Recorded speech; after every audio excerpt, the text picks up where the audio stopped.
As we wrap up another year, I'm pleased to join Mayor and Council in reflecting on the work we have accomplished together and the progress we continue to make as a community. This year has been marked not only by important projects here at home, but also by strong advocacy on behalf of Lake Country Mayor and Council, along with the members of our leadership team. We represented our community at Union of BC Municipalities, Federation of Canadian Municipalities, and Southern Interior Local Government Association, ensuring our priorities were heard at the regional, provincial, and national levels. Through these conferences and our ongoing advocacy tours, we've strengthened relationships, advanced key infrastructure needs, and positioned Lake Country for continued support and investment. These efforts, combined with the dedication of our staff and the engagement of our residents, have helped move forward initiatives that matter to the people who live and work here. From community services to long-term planning, we have seen meaningful progress across the community. As we look back on the year's highlights and ahead to the opportunities before us, I want to thank you for your trust and your collaboration and your commitment to Lake Country. Please stay tuned for the review of what the team has accomplished in the last year. Improving regional water service and safety, the new bulk water metering facility to Kelowna is now complete. The project brings critical water infrastructure above ground, enhances worker safety, and enables accurate metering of water supplied from the District of Lake Country to Kelowna's northern industrial area.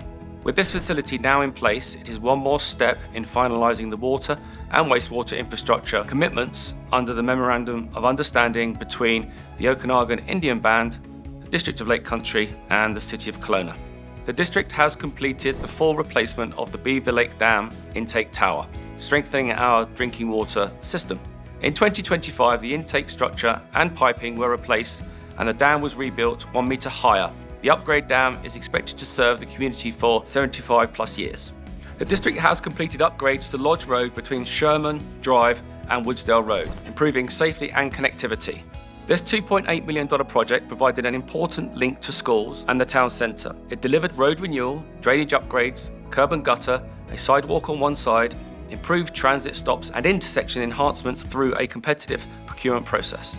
These improvements enhance safety, accessibility and mobility for all road users. We received 1,020 service calls related to public works matters such as drainage, roads, streetlights and snow removal. We provided just under 6.8 billion litres of water, of which roughly 70% is agricultural and 30% is residential and commercial use. In terms of capital projects, we spent $13.5 million with $9.5 million in water, $3.8 million in transportation and mobility projects, and $160,000 in wastewater projects. 2025 brought many important achievements, and 2026 will be another productive year with exciting community building projects ahead. I look forward to advancing this work together with our dedicated team.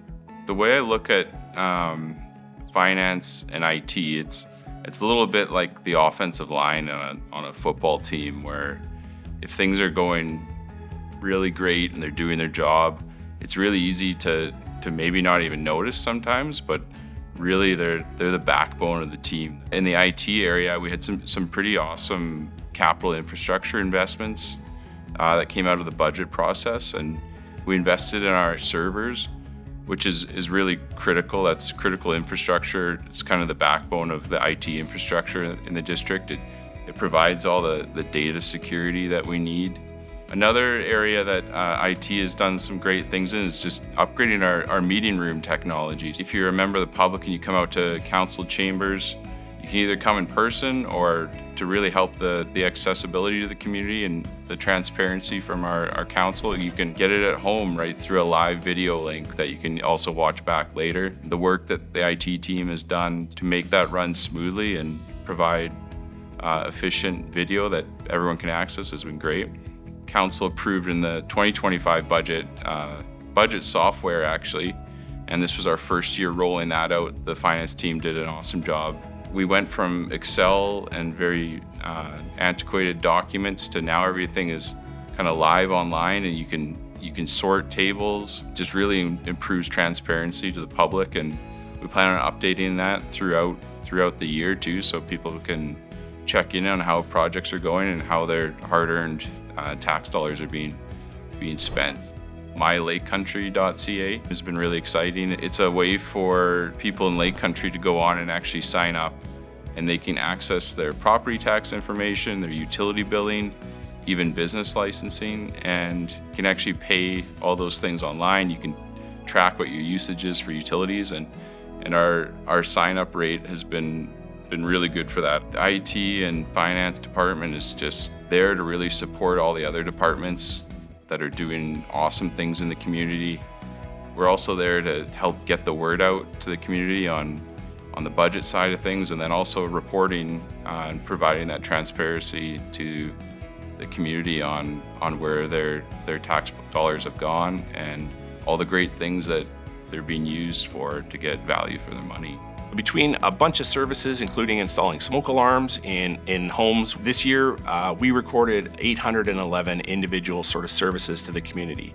Looking at the size of Lake Country, the size of the fire department, and the growth, we need to really be focused on the proactive side of things. There's a stat from the province that, off the top of my head, I think it's about 51 or 52% of homes that experience a fire do not have a working smoke alarm. And that proactive side, that it really can help protect people's safety from a fire. And then if you compare that to our emergency response side, I think this year we did 1,085 incidents.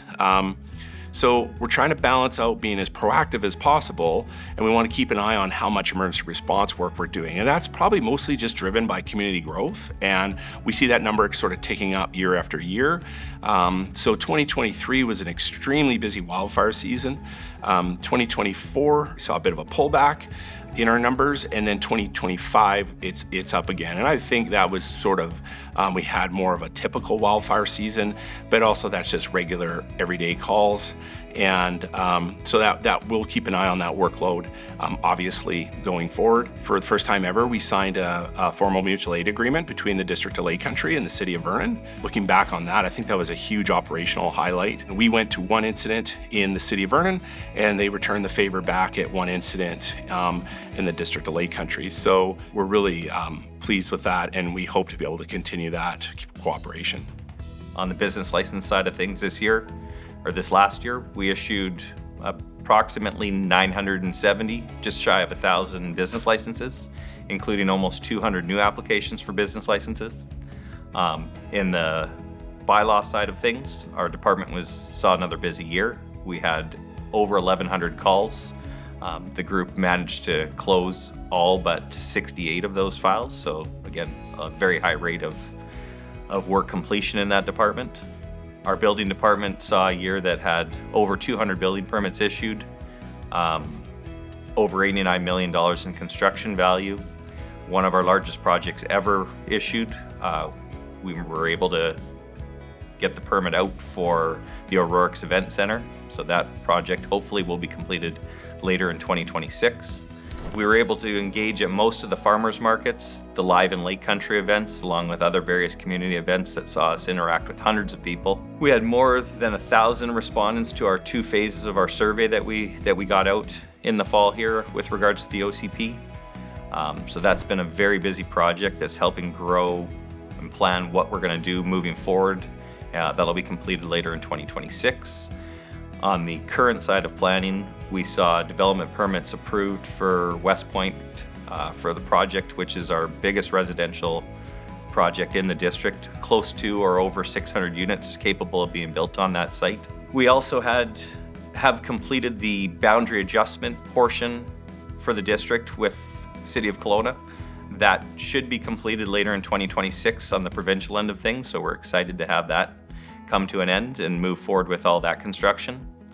We also saw the rezoning completed for the High Street development down on Woodsdale, which is going to be one of our larger, they're targeting net zero construction for over 200 units or so. Our home hardware site has had its development permit issued for the first building on the southern property, and with hopes of having that building permit issued in 2026. That'll be another large development down in Woodsdale that'll see rental units come online. and have a home hardware building underneath the main tower. So that'll be an exciting one to have go. A lot of our recreation programs have really seen an uptick both in adult and kids programming through a lot of the increased facilities, both at Swalwell, Beasley Park. Some of our special events like the Santa's Workshop, the Easter egg hunt get a great turnout and continue to grow and develop within the community. Some of our major projects that have been what I consider extremely impactful in 2025. The bike park has been a roaring success of use from kids to some professional riders. It's been a great amenity that the community, I think, has really enjoyed in 2025. We also did start some more capital projects at Swalwell Park. This is one of our main community parks, and in the next few weeks, show that the park can be open by spring break for the community to enjoy once construction's done on it. A lot of great features in there, major slides, in-ground trampolines, something for kids of all ages, including a fitness area for some older teens and adults. Creekside Theater is the theater we operate. I think it's been, some really great shows from George Canyon straight through Virginia to Vegas, trying to hit all demographics and really put on some great talent in a small town such as Lake Country. I think that it really has shown the ability within that theater to bring some major talents into town. I think one of the highlights that we tried to undertake for the community in the summer Live in Lake Country concert series, bringing a lot of people in from the community to enjoy some great free music in the park. It's a great setup. Our biggest numbers are in the 3,000-ish people, and we're averaging close to 2,000 people per show. I think really it's brought a lot of people together and really enjoyable. We have kids zones there. We have some of our community partners. The farmers market has been a great addition to really make that more of a market-driven aspect and continue to see growth in that and support from the community. When we look at a lot of our other projects that we've undertaken in the economic development frame, the business park and area structure plan at Glenmore and Okanagan Center Roads, really trying to diversify our tax base from the mostly residential we're currently at to bring in jobs for people and be able to really have Lake Country's complete community as the work, live, play all in our community without having to travel outside that. Continue to work on that, and I see success in 2026 coming from there. We've had a productive year as we proceed through the modernization and de-regionalization from Kelowna Regional. We've had numerous successes as we've prepared to become more autonomous and responsive to the community. This has included the addition of regular members as well as municipal employees. We've incorporated additional administrative tasks that were previously handled by the City of Kelowna. So this will hopefully streamline some of those expenditures and bring them under the roof at the Lake Country detachment. Operationally, there hasn't been too many anomalies that are outside of our norms. We are busier in the summer, we're quieter in the winter. We've successfully been able to maintain our school resource officer and traffic position fully staffed throughout these last couple of years, and it's actually been reflective in some of the stats that you would see. Our proactive work on the road, largely due to the traffic position, but also supported by your other frontline officers, has basically doubled the number of impaired driving investigations. Most of these stops are proactively done, and it's the benefit of the officers being out on the street more often. You'll see our school resource officer has been very engaged through the schools and other community support groups, doing presentations and remaining supportive of any endeavors that are important to the community. Going forward, I think we're looking forward to the continued development, and we're prepared for 2026. Together with Mayor and Council, we remained focused on building a strong, resilient, and vibrant future for our community.